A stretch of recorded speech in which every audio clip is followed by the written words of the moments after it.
Okay, I might get a start. Hello everyone, and good morning from a very grey London. Welcome to our panel discussion on the global manosphere and feminist philanthropy. I'm Kit Muirhead, the Partnerships Manager and Gender Lead at Alliance, and I'm really looking forward to today's conversation. Over the next hour, we'll be examining the rise of the global manosphere. What is it? How is it funded? And what threat does it pose to gender justice worldwide? Recent TV shows like Netflix's Adolescence have pulled the manosphere into mainstream vocabulary. There is a growing understanding that misogynistic online spaces are directly fueling a culture of gender-based violence, one that permeates well beyond internet chat rooms and podcast bro studios. Does philanthropy have a responsibility to disrupt the harm of online misogyny and its links to broader anti-gender movements? And how can our collective resources be leveraged to strengthen resistance and build a more just and feminist digital future? To answer these questions, I'm joined by a panel of global experts today. I'm delighted to introduce Sarah Kodura, Political Education Project Manager at South Feminist Futures, Laurence Maya, Co-Director of Weaving Liberation, and Pooja Pant, Executive Director of Voices of Women Media. Before we jump into the conversation today, just a few housekeeping notes. So today's event will run for 1 hour. Please go ahead and say hello in our chat, which you should be able to view on the right-hand side of your screen.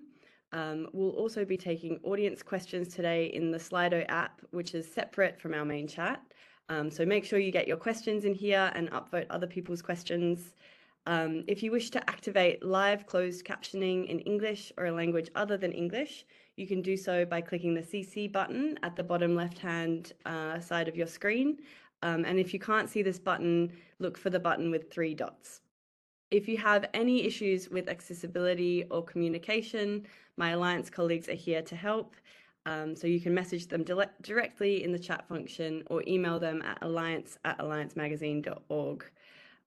So today's event will be recorded. We will be using this recording to share the discussion with people who have registered and who have not potentially been able to make it today. And it will also be up on our website and up on the Alliance YouTube channel. And so finally, everyone attending this event today is entitled to a 20% discount on any Alliance subscription. An Alliance subscription gives you the access to exclusive subscriber content, 4 issues of the magazine a year, and free access to all of our future events. You can find a link to our subscriptions page in the chat now, and we'll also be following up via email with an offer and the recording of this discussion. Now, to the main event. So Sarah, I'd like to start with you and your research on the manosphere in Arabic. Although there's a growing and pretty solid body of research examining the rise of the manosphere in contexts like the US and the UK, less is known about the manosphere in a global context and particularly in non-Western contexts. Can you please talk us through some of the key features of the global manosphere, how it's showing up in non-Western and Arabic contexts, and importantly, why it's a threat to gender justice worldwide? Thank you so much, Kit. And thank you for the invitation. It's a privilege to share the space with you and other panelists. So I will try to go over as quickly as possible some of the key features of the global manosphere. I'm currently, just as a quick mention, I'm currently exploring specifically Arabic-speaking parts of the manosphere. So that means I'm focusing on areas like Jordan, Lebanon, Syria, some of the Gulf countries, etc. Because I speak Arabic, and mainly I chose regions that speak a similar dialect to me. So there's a limitation in that sense, but starting with the features of the global manosphere, it's a pretty common features everywhere, as I'll try to show. I have been interested in this aspect of the internet for the past few years as someone who is deeply and chronically online first, and as someone who engages in feminist knowledge production on different social media platforms, specifically YouTube and Instagram. So my exposure to the manosphere happened very naturally by the fact that I'm a vocal woman online, but a lot of people who are not necessarily also present online in that way are starting to experience that. And we started seeing a backlash that started feeling qualitatively different than your everyday old school misogyny. Um, and I would say the three main things that kind of shape and make this manosphere different from your everyday misogyny. First is um, the sense of community that it can provide, or the place it fills for a lot of the people who end up engaging in those spaces. Um, Usually, this space or these subcultures within the manosphere package themselves as solutions to problems ailing our societies today. Whether you are part of red pill groups, or you identify as an incel, or you want complete separation from women, whichever subculture as a young man you might identify with or belong to, you've come to it probably as um, someone who was maybe looking for a solution in one way or another to whichever social, cultural, and economic problems and anxieties you might have. It could be fear or feeling of loneliness, isolation, not having many friends, no luck in having a girlfriend or partner or love or whatever. But that's not necessarily the case. Not everyone is the stereotype in that sense. It could be a feeling of worthlessness that comes from not attaining an expected role of you as a man, or attaining a certain lifestyle that was promised to you as a breadwinner or a careerist or a business owner or whatever. It could be feeling frustration from the life that you are living that feels, monotonous or empty or meaningless or dreadful. And that could be for multiple reasons, including not having avenues for political participation, or so many things that could lead you there. But mainly, it's young men who are looking for a sense of community or purpose or discipline, or appreciation, and they find regimens and prescriptions in the manosphere. Um, as this manosphere offers a ready-made diagnosis to all these problems, as well as ready-made solutions. So that's the first feature, I would say. A presence of social, economic, and cultural anxieties that remain unanswered or untackled within social movements, or these people do not have access or do not, engage politically in these avenues. So they end up going to those spaces that prey on these anxieties, specifically the influencers and the big shots in those manosphere subcultures. And those diagnoses to they offer diagnosis to very social and collective problems in very individualistic self-help and self-improvement ways that also end up placing a lot of blame on women and minorities, who end up being seen as infringing on the rights and potentials of men. And the second feature is the undeniable role that technology plays, whether it's the different regulations on the social media platforms that are becoming looser when it comes to content moderation and hate speech, or the amplification of rage bait content that makes sure that some narratives sound louder and more present. If you keep seeing the same video of a woman talking about how she goes on dates to have free lunch, for example, I'm giving a very silly example, but it's this kind of, it can be this silly.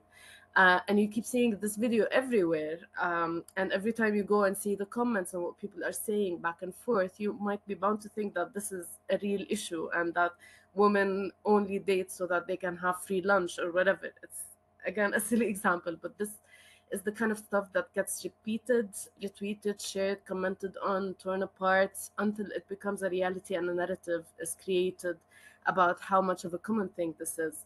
It's also the fact that once you engage with certain content that is typically made or curated for men, let's say, whether it's gaming or gym content or tech, you end up being swarmed with red pill and manosphere content through your algorithms, and it becomes very hard to escape.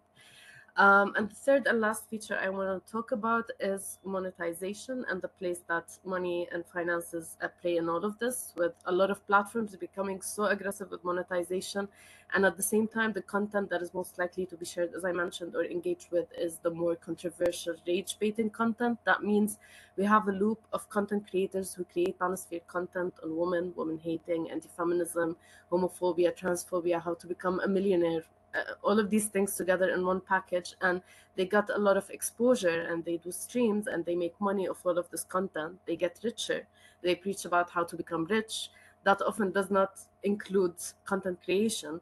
They also end up preaching about discipline, having a business mind, becoming an entrepreneur, engaging in real estate, hacking the rat race in a way.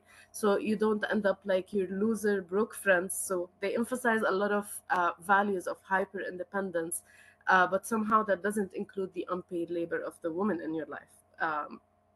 But other values as well, like competition, social Darwinism, free markets, and they all promote the idea that your value, and the only way you can attain value to women as well, is through financial freedom and success. And then they sell you stuff like coaching courses or a diploma, counseling, testosterone formulas, like this one guy that I keep watching, even pitching through investments, and they make their money this way. And you see how rich they are getting, and you think, they must be doing something right. And these features are exactly similar in the context that I study, even though they're also pretty global. Um, and Morocco is among, at least in the region I study, Morocco is, I think, the area or the country with the most rising level of manosphere identifying users. Um, and although these contexts are generally, the status of women's rights and human rights in the global south is qualitatively different, let's say, and there's generally much less structural and legal support to women in political participation and power, economic integration, employment, citizenship, personal status laws, etc. Apart from the other layers that can exist, like occupation, war, climate driven migration, economic crisis and debt, political instability, etc., you still see very similar discourses and narratives about women having too much right or too much freedom, being entitled. So we end up with an already contradictory discourses that exist on a global state becoming more nonsensical, where structural reality is very vastly different than what these discourses are claiming. But the manosphere is adaptive, and the influencers within it use a lot of moral panic, sometimes about things happening locally, other times about things happening globally. Like you would see moral panic about bathrooms and gender of bathrooms in contexts in which we don't even have public bathrooms to begin with. So it's not even the moral panic is misplaced in so many ways, and sometimes it is local, and it's very detached from material reality, but it still hits and attracts a lot of young men, because at the very basis it's exploiting their anxieties, ignorance, or lack of awareness, social awareness, the systemic inequalities between classes that are very real and expanding, and the general isolation and loneliness that a lot of people feel today, not just men. And another layer, the last layer I wanted to speak about, the last two, that ends up being utilized in a lot of these spaces of the internet, is religious beliefs. And you see that with Muslims in the manosphere referring to Islamic passages to legitimize their ideas, but also Christians in specific parts like Lebanon. You see a lot of Christian manosphere content claiming the existence of global conspiracies against Christian values. And users and fans of the manosphere in our region see themselves in alliance with other men of the manosphere globally, despite the global or Western manosphere having, a very racist beliefs at the core of their ideas. Like the racial aspect of the manosphere, specifically in Western contexts, is very clear to anyone outside. However, this gets ignored within local context, and it doesn't get touched on, even though according to a lot of these influencers of the manosphere in Western context, they're all very right wing, very racist, believe in all sorts of um, I guess, hierarchies based on race and other manners, and have a lot of also colonial beliefs. I think I've taken too much time, but to wrap it up, I of course I believe it's a threat to gender justice worldwide. Um, to an extent, because one, it has already inspired a lot of crimes in different contexts against women and minorities, whether it was whether the manosphere was directly referenced or quoted as a reason, or whether you start seeing a lot of justification for some of the crimes online. And this is not just happening in Western context. We also see a lot of crimes against women that are becoming much more easily to justify in Arabic-speaking regions, specifically in Egypt.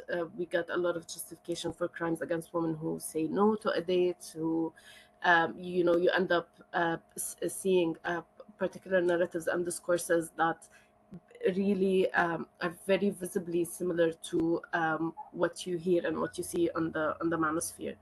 Um, and two, because even if this is just digitally, even if this remains constricted to the digital sphere, the exposure to this kind of content can truly skew your view of the world. And engaging in campaigns harassing women and minorities, bullying them, restricting how they behave and exist online is already harmful enough, and we are already losing a lot of spaces online and offline. So that alone should be also very alarming. And but I will leave it to the other panelists to go on about the role of philanthropy, etc. Thank you for giving me the space. Thank you so much, Sarah. That was so interesting. I really appreciate you bringing all of this like very deep insight. Laurence, I think I will come to you next, if that's okay. Your work focuses on resourcing digital technologies and spaces that are rooted in racial justice, liberation, and community. Can you please talk us through how digital justice movements can be mobilized to combat the manosphere, and how Weaving Liberation has been resourcing digital justice work across Europe? Sure, thank you. And I just want to reinforce some of the things that Sarah said, because I think it's quite important to just highlight the fact that the manosphere is not an online only phenomenon, right? It is very much anchored within a system of domination that is patriarchy, and it is reinforced by fascisms, right? Like, it is at the roots of fascism. It is reinforced by fascist forces, and obviously it just like explodes when when fascism is at government or at governance level. So that's the first thing. I think it's important to say that, also because that means that it's not like manosphere is not isolated, and it functions within a system, and it is only important in so far as it functions within the system, right? If it were only men that wanted to be separatists and have a men-only community, who cares? Really? Like, just do it. Really, enjoy yourself. I have nothing against it. So I think it is because it has bigger societal effects that it is that is a problem that we are concerned with. It is because it wants to punish, right, what it considers as deviant, minoritized genders. I think it's quite important when we talk about it when it comes to exes or people that refuses to go on a date. Glitch has done a great, Glitch UK, which is a charity, has done a great work on that concerning Black women and digital intimate abuse. And it is only relevant that men can shame their exes or people that they received intimate images from, because the body of women is so instrumentalized and so sexualized and so, right? Like, if not, actually, it wouldn't be so violent. The same case, I think it's so important to highlight, because it is contextual. It is used, for example, in Ethiopia, it is used in Zimbabwe, it is used in Palestine to instrumentalize violence, right? It is used to silence human rights defenders, or it is used to, for example, in Palestine, to force queer people into giving information, right? Becoming informant. So that is actually part of the manosphere, right? Like using actually hetero cis patriarchy as a mean of surveillance. That's part of the manosphere. We don't talk about it that much when we talk about the manosphere, but it actually is part of that system. And I think it is important also to say that it's contextual, because then when we talk about it, it is not only that because they have a hypersexualized way of understanding women and only through that lens, right? Which explains why they don't understand why women would only want to hang out with them to get lunch. Why not? Like, this isn't marriage actually a financial contract? But I think it is more important to say that, for example, for sex workers, the problem of the manosphere is just being outed as a sex worker, right? Like, it could be just like being outed, like your image being outed. There's a case law in Greece, I will share it in the chat afterward, where the problem was that the government in Greece just outed people as sex workers and published their information, not only as sex worker, but also as people like having HIV. And that was a problem, right? So it wasn't intimate images, all of that. And I think it's important to understand that it is because of a system of patriarchy that manosphere is a problem, and therefore it is contextual, it is specific, and it takes different forms. I say all that to explain why it is important to think of, when we think about digital justice, which is like what Weaving Liberation supports, and when we talk about feminist technologies, it is important to separate it from femtech. So often we hear about femtech, and it is basically technologies that are preoccupied by anything that has to do with women, right? Like whatever women are, this is what femtech is supposed to be supporting. So period app, etc. We've seen nonetheless that period apps actually have shown to have very big limits when it comes to protecting reproductive justice, because of the way they were gathering data, and that could be used in instances where reproductive justice is being challenged, specifically when it comes to abortion, to identify people going through abortion. So that's femtech. Feminist technologies is something different. It's not about period app, although it could be. It is about technologies that are concerned with fighting for a world in which gender assignation, gender marking, and gender sense making don't determine one's access to resources and or longevity of life, right? And from a feminist justice perspective that is anchored in materialist feminism, it means fighting for a world in which there is fair access to resources, regardless of gender assignation, gender marking, and gender sense making. Which means that what we want to support and what we're keen on supporting at Weaving Liberation can be anything that supports feminist movement.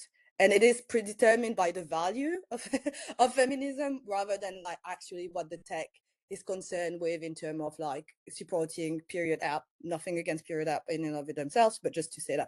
So that could be, for example, supporting a Black feminist server, which means actually enabling people to have a secure space to exchange data. That is super important in a world in which criminalization of feminist forces is increasing, because we want to make sure that there is self-determination, that there is protection of feminist data, specifically the ones that are deemed sensitive. For example, when you want to create a network of support to enhance reproductive justice or reproductive rights in places where it is criminalized, those are super sensitive data, right? Like where they are hosted is instrumental. That is an important thing, right? So that having a server that is run and maintained and controlled by feminists, that is something that is feminist technologies.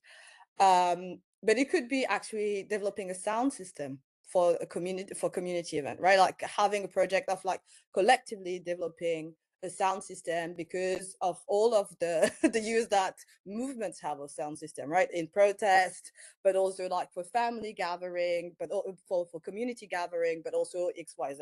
That's one of the project Multitudes in the UK is actually right now developing. So community centered development of flow tech, such as a sound system. That's a feminist technologies for us, because it serves the purpose of feminist movement. Another example that I think is quite important to look at is, could be just having an app that help and support organizing community care for dependents in the neighborhood. Why is it the feminist technologies? I think everybody in the room understand why. It's because actually caregiving has been a very gendered activity, and it often actually prevents gender minoritized people from going into movements and from deploying their expertise or just living their lives, really. So that's in and of itself is a feminist technology, right?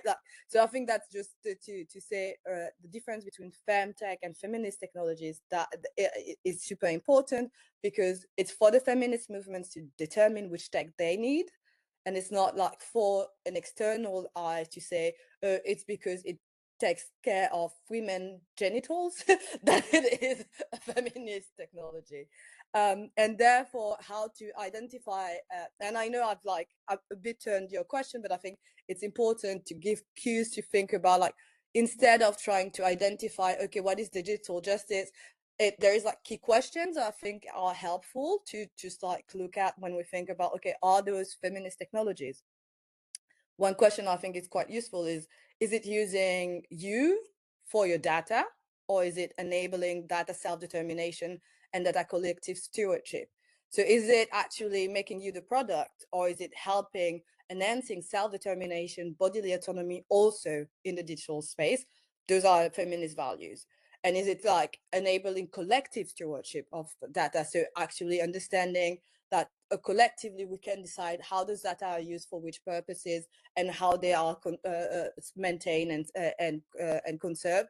That is feminist technology. Is it context specific and adaptive, or is it looking for global scale of use and the more commercially viable denominator?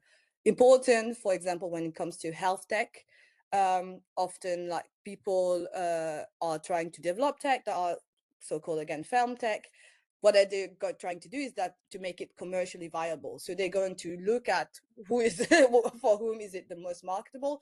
That is often white cis women, from middle class background, right?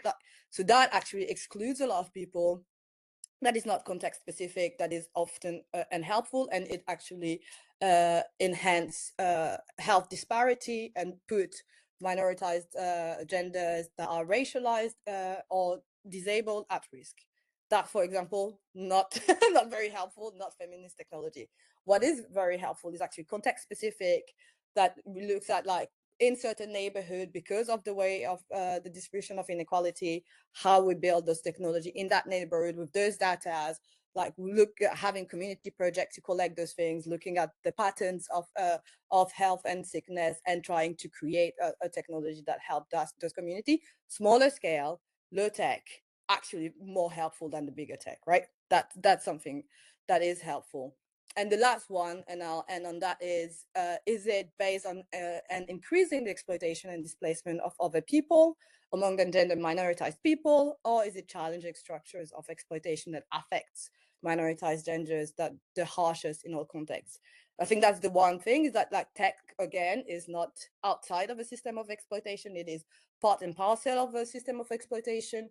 If you're building feminist technologies that are based on exploiting other people, specifically gender minoritized people, that's not feminism.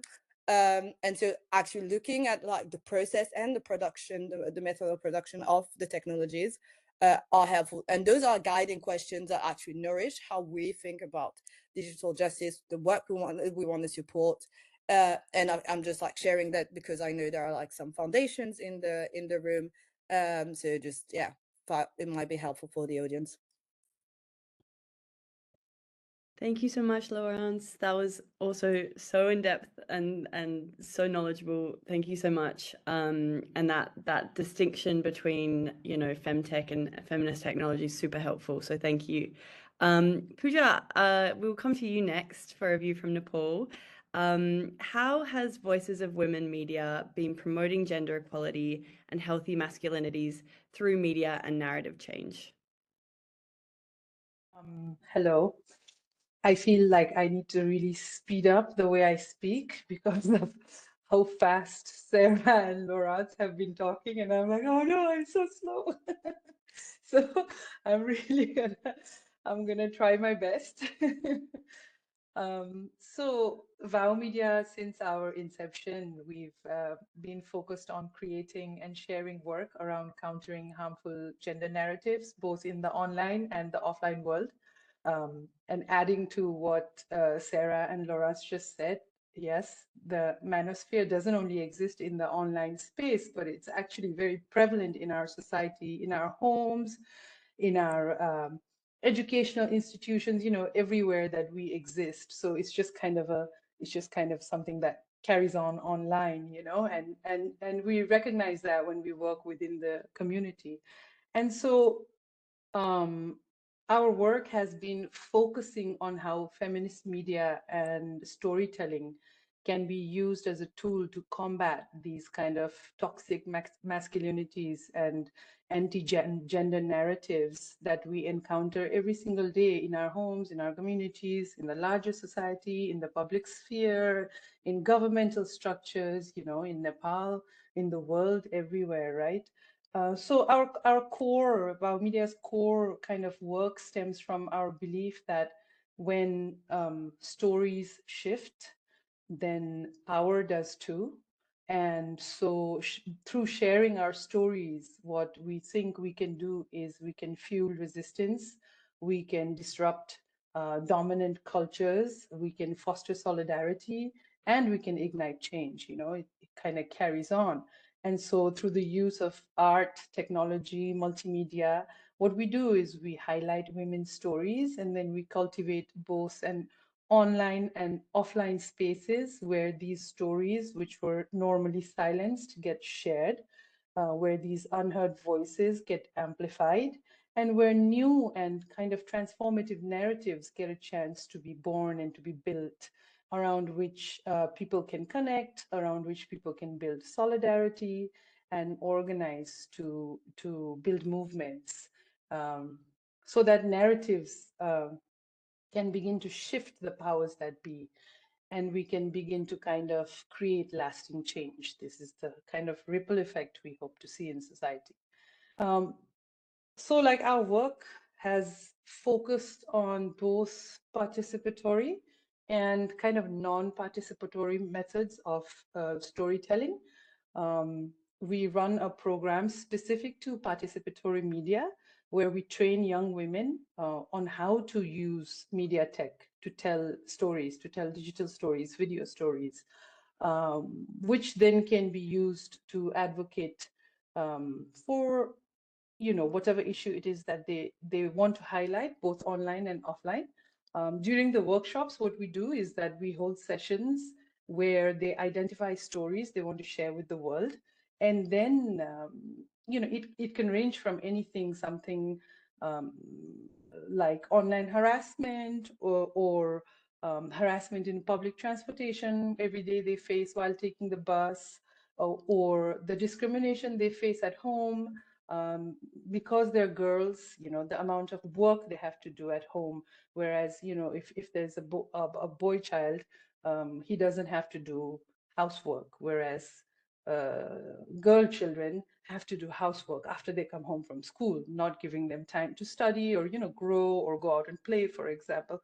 So young people choose to tell these stories that they think are important to them. And then we create these media, and then we create mobile movie theaters that these young women who create the media themselves, they take it into the community, they take it into their schools, they take it into local government bodies, they take it into community centers, and then they hold screenings at these places where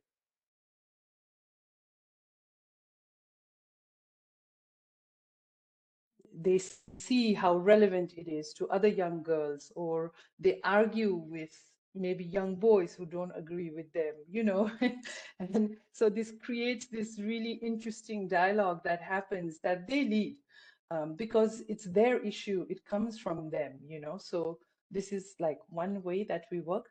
I just want to take a short break here, and I want to show a video created during a workshop last year in 2024 by a young girl in Kathmandu. Kit, can you share hi?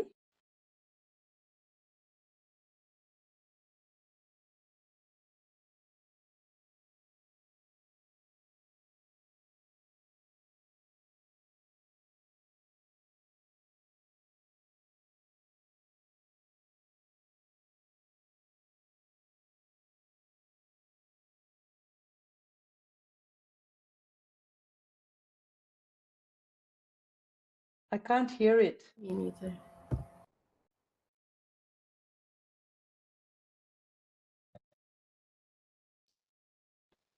Is this better?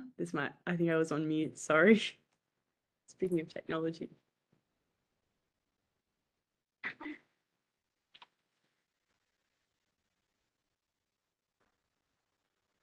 Sorry, just checking. Can you guys hear the film? No. Okay. Sorry about this. Pooja, shall we do this one without sound, and then the next one I'll I do think, some yeah, background I think this technology. one is okay without sound. Yeah, Okay. because it's all typing anyway. Okay, great. Sorry about that.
Okay. Sorry. Sorry about that. The lack of sound kind of took away from the drama of it all. Yeah. But you know, this was a video created during after a 3-week long workshop with young women in Kathmandu, and there's 13 different videos made by 13 young women, and this one specifically wanted to talk about the online harassment that they face. Yes, we could share the links. I just saw that. Yeah. Okay. So that was, you know, the participatory method of showing a story. This is what I wanted to share. So our other program, it's called She's the Story. It works in kind of a traditional media creation where we create various multimedia stories as filmmakers, as photographers, as artists, and then we promote it. So we create video stories, photo stories, animation. Last year, we even painted murals all throughout the city in Kathmandu. So we use these visual mediums, whether it's digital or non-digital, to kind of highlight stories of women whose stories don't really get shared on mainstream media, you know, definitely not in Nepal. So these are stories of women who, for example, will sell peanuts in the bus stop, right? Or indigenous grandmothers who kind of teach us how to navigate through life, but are never recognized for what they've done to us socially, for example, or a single mother in Nepal, in Nepali society, which is so traditional and so conservative, who not only has to suffer through raising a child by herself, but also has to deal with the fact that the Nepali government, the laws of Nepal, does not allow citizenship in the name of the mother. So unless you have the name of the father, the child then becomes stateless. So she's fighting on all kind of frontiers. So we create these videos and then we share it online, or we tell these stories online, and then we spearhead dialogues in the community about this is an issue and how do we deal with these issues, right? So we amplify and share these stories both online and through traditional media channels. So we put it on television, newspapers, radios, even in movie theaters. Before the movie gets played, we have little advertising sections that we take, and we promote these stories. And so the idea is that through understanding and uplifting women's struggles, our strengths, and our resilience, that we can break this idea of how women are viewed in our society, and how they're portrayed in mainstream media, oftentimes as objects of pity, in Nepal specifically. And we move beyond these kind of restrictive stereotypes, which are often portrayed in mainstream media. Um, so I just want to show you, hopefully the sound will work this time, a very short animation. This is actually a 3-part series that we created, and we showed it all like many, many places throughout this year. This is part 2 that I just want to share with you all. Okay, I've adjusted some sound settings, so I'm hoping this will work, but I'll check in with the panelists. Okay, let's give this a go.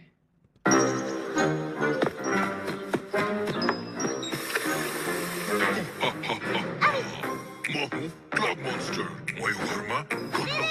Don't worry, bhai. Silo has solution. एउटा केटीले clock monster लाएर आउने किन केटीसँग horn डर लाग्यो डर मसँग clock powers छ अनि मसँग साइन्स के हो यो बेकिङ सोडा र भिनेगर यो मिक्सरले कार्बन डाइअक्साइड बनाउँछ क्याची फिल भयो बाई बाई हाम्रो घरमा कसैले गन्ध फैलाउन पाउँदैन त्यो त हाम्रो काम त्यही त विज्ञान प्रविधिमा छोरी पनि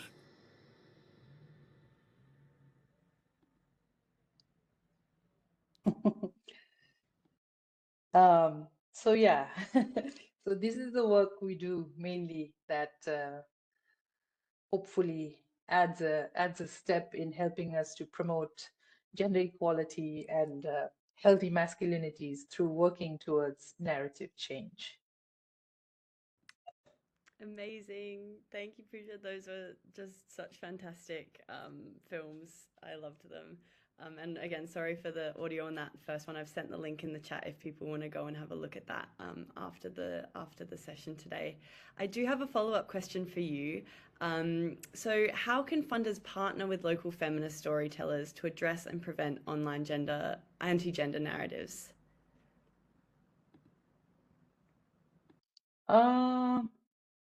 I guess the easiest answer would be by providing flexible long-term support, which helps us working locally to create more grounded cultural narratives.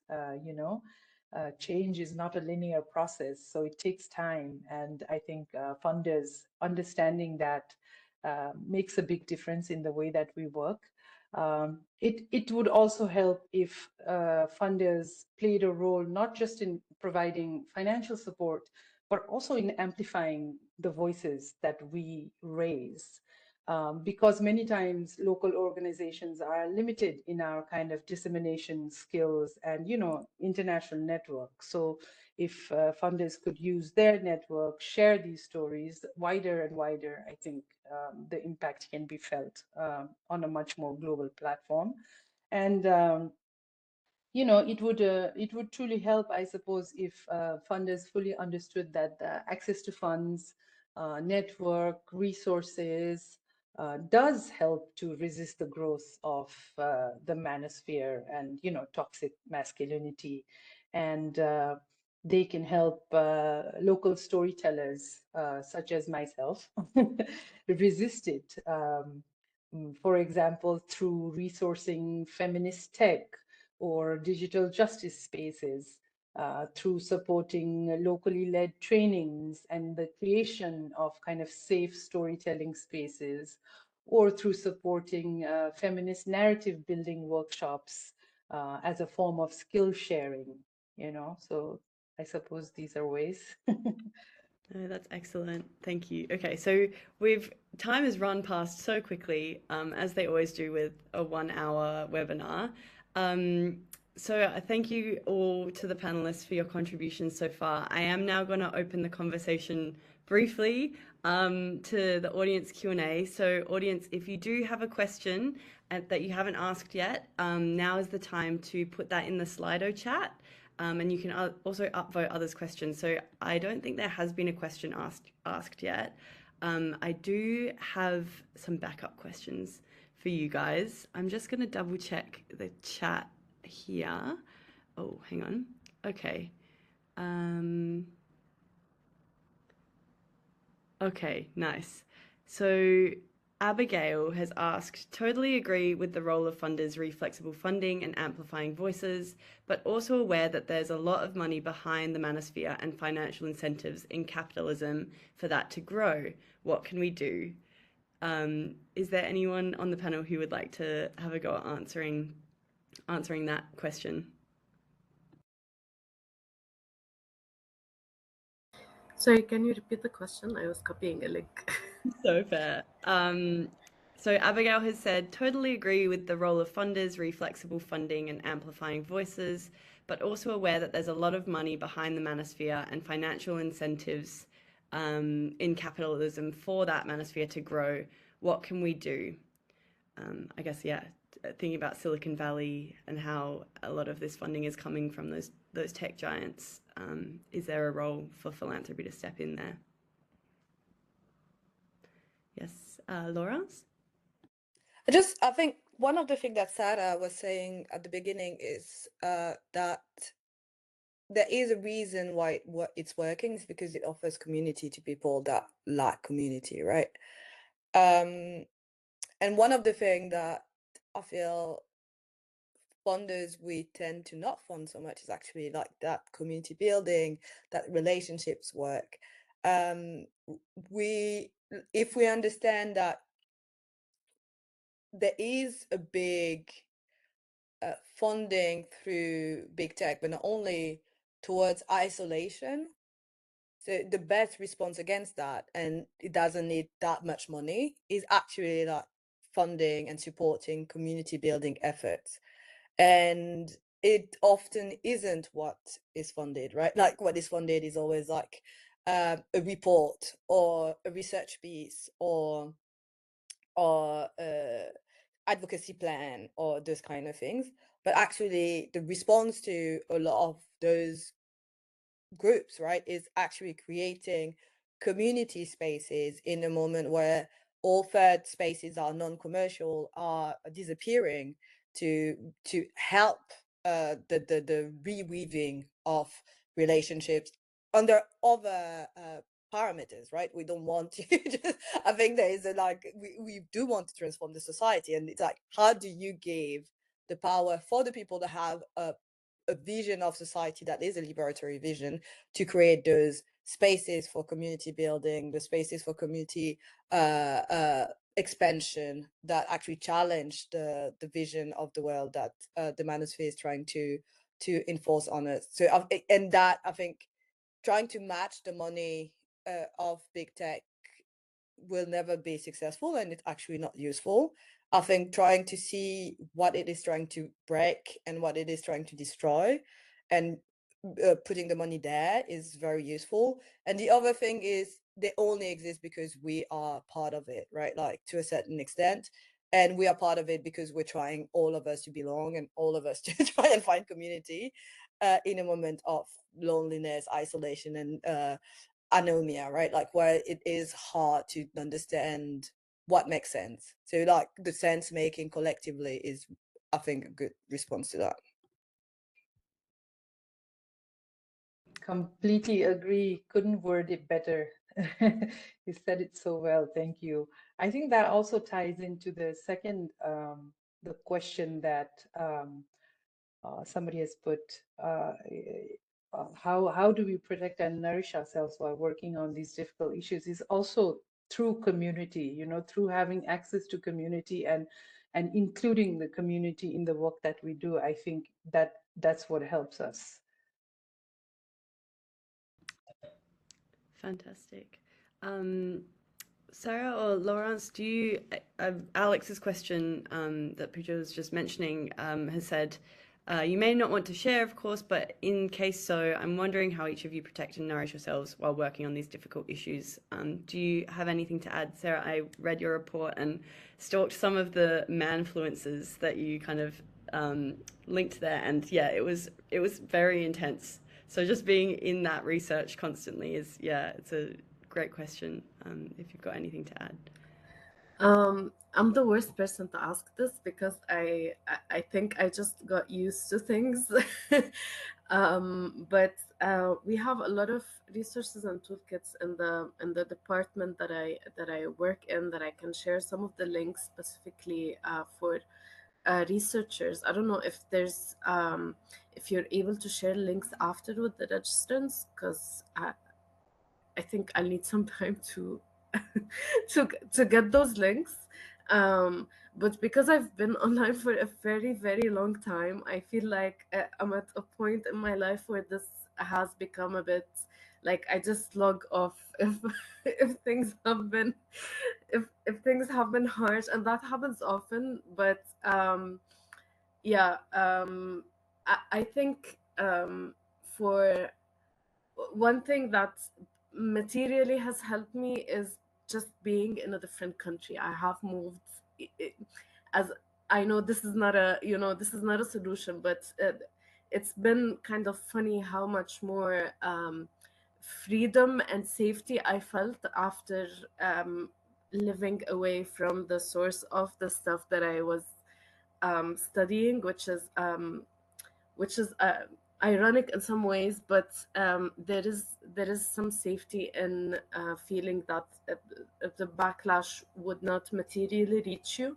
But other than that, there's lots of resource and toolkits that I will share specifically for researchers on community care and self-care while studying these environments are very harsh and yeah, overwhelmingly misogynist content and being exposed to it.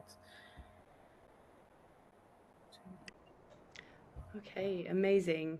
All right, I think we might have time for one last audience question. So if anyone wants to put a question into the Slido chat now, that would be great. There is a long one from Dina, which we can come to. But then, panelists, I am going to ask you to come up with one sentence which shares your final thoughts or closing remarks on today's session. So think about that. I realize we have 5 minutes left. So I'm not sure if you can read Dina Zaid's message, but they are clearly asking how we can get better at distinguishing between the existence of these manosphere spaces and the voices leading it, and how individual users can pick and choose what they engage with. So I'm not sure if you guys can see that question or if you have any responses to it. Otherwise we can go to closing remarks. I think, sorry, Lawrence, what do you want to say? Can you just repeat? Sorry, I think. Yes. Yeah. Yes. Okay, this person has said, I'm really interested in some of Sarah's very valuable observations about content and self-improvement, discipline, financial independence. To the extent we have any, and whether we have any kind of refined data on the extent to which men scrolling past half at past 11, half past 11, and who accidentally stumble onto what otherwise can feel very persuasive content, even realize what they have stepped into. I myself have accidentally consumed content from individuals in subsequent videos which have had dangerous misogynistic ideas. Although the algorithm threw the same content creators at me, I clearly didn't find that to be influential. I'm essentially asking how we can be better at distinguishing between the existence of these spaces, the voices leading them, and how individual users can pick and choose what they engage with.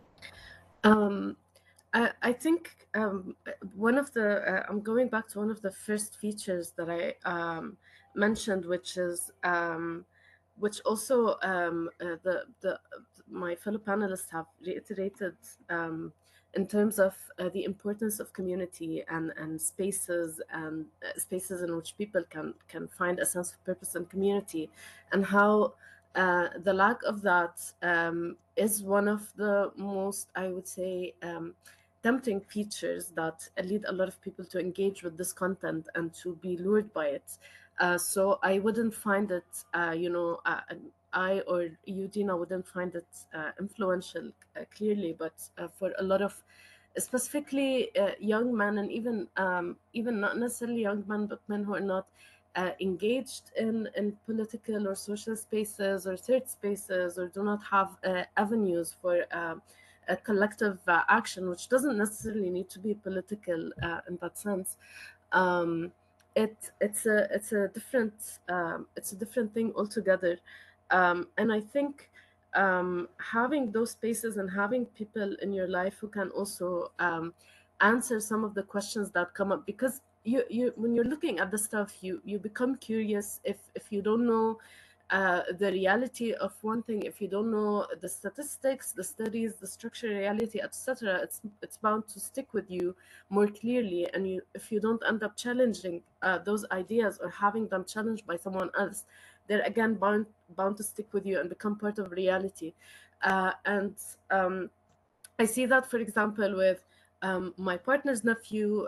He was, as a young teenager, he was getting exposed to all this stuff, and for a while, his dream was to become a YouTuber millionaire or something. And it wasn't a dream 10 years ago or something. And he also started getting all this, red pill content. And even though he's raised in a very a progressive family, etc., but he's still he's scrolling on these things alone, and he would start asking my partner questions about what he's seeing, etc. And the fact that my partner was there and was able to engage with these questions and provide answers and references, etc., and really engage with them instead of just dismissing them, I think that's a role that a lot of people can play in the lives of the young men that they have in their families. And it should be an active role, specifically for people who feel that they want to be helpful, and specifically, unfortunately, specifically for men in these families, in particular, who might be the first person that a young boy in the family goes to instead of going to a woman or whatever. But this is a very important role that you can play by also equipping yourself to be informed and to go with the engage curiously with the curiosity of these people in your life, because otherwise they're going to depend on these random strangers on the internet who are not bound to who are bound to give them the answers that you don't want these young people to have. So I think this is a role that each of us can play differently in our communities, and that is engaging in being informed and not being completely dismissive of the curiosity. And even even if we feel that someone is being taken deep, we can still play a role in helping and supporting with that. Thank you, Sarah. And Mark, I want to acknowledge your question as well, and I hope some of Sarah's response then did answer that. Laurence, I know that you have to go at 12, so if you need to dip out now, otherwise I think we may have run out of time for the reflections, but I just wanted to say a huge thank you to our panelists, Sarah, Pooja, Laurence. Thank you so much for all of your brilliant brains and bringing that to this spaces. This space, I think we've all learned so much.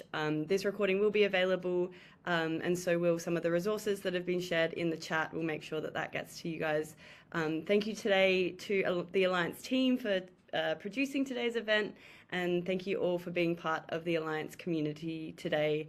Our next event will be next week. It's on our December special issue, Farming Harm is the Future of Philanthropy Plant-Based. So make sure you're signed up to our mailing list so you don't miss the invite. But thank you so much, everyone, for joining. Thank you, panelists, Thank you so much. for your beautiful insights. Pleasure. I hope everyone has a good day. Bye. Bye-bye. Bye.